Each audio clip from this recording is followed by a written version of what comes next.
Hey everybody, Pastor Todd coming at you from one of my favorite places on earth, Twin Brooks Park.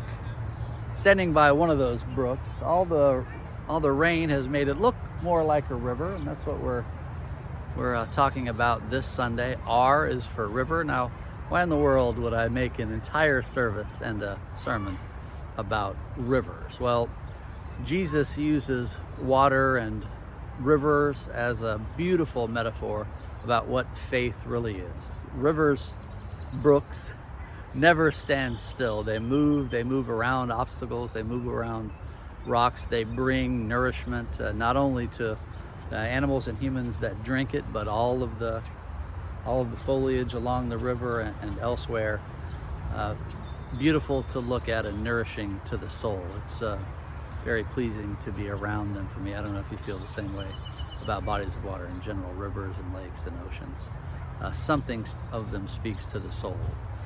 In the Gospel of John and other places, Jesus says, I am going to give you a well of living water that will flow. I'll give you living water that will flow out of you to nourish this world. So Jesus doesn't talk about faith as a fortress or faith as a wall holding things in, or even as a building. He speaks of faith as living water, as a river that flows. Now, living water is a very powerful term. I'll talk more about this term living water during the sermon. But one thing I can tell you clearly is that living water was a term that not just Jesus used at that time. Living water is water that moves. It's in Hebrew, living water is encapsulated in one word that just means flowing water, moving water. As opposed to standing water, we've seen that puddles and sometimes standing water can get rather brackish. Algae can form. It's not pleasing to look at. It's a little bit dangerous to drink because it's stood there for so long. It's stagnated. So the question we'll also engage in our worship and sermon this Sunday is where has our life become stagnant? Where does it need living water? How can you get this living water to reinvigorate your soul and have it be able to move through you to others? So where has your spirituality become stagnant? Consider that question, and we'll discuss and celebrate God's love for us this Sunday.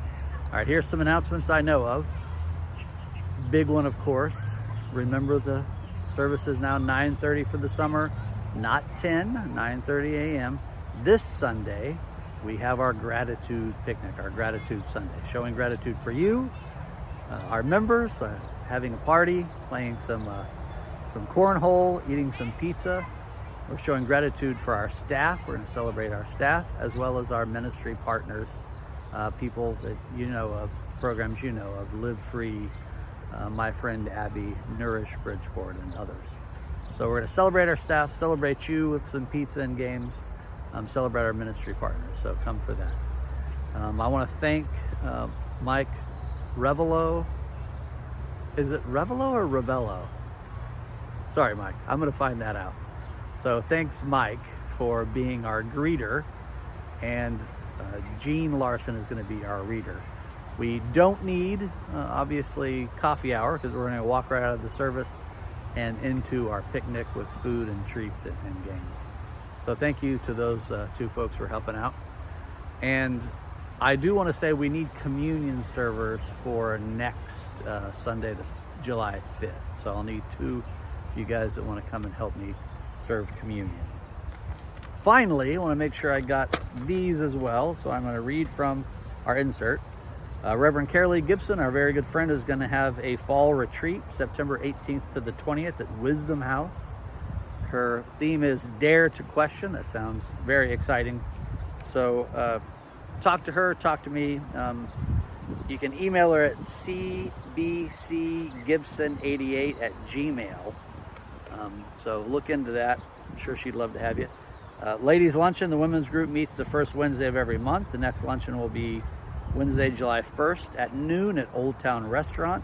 Please RSVP to Joanne Hunt at jojohunt1942@gmail. And we're not doing Nourish Bridgeport this month, so next month look for that information the third Thursday in July. That's all I have for you, folks. Come 9:30 a.m. R is Forever. Where's your soul stagnant, and how can we get that living water?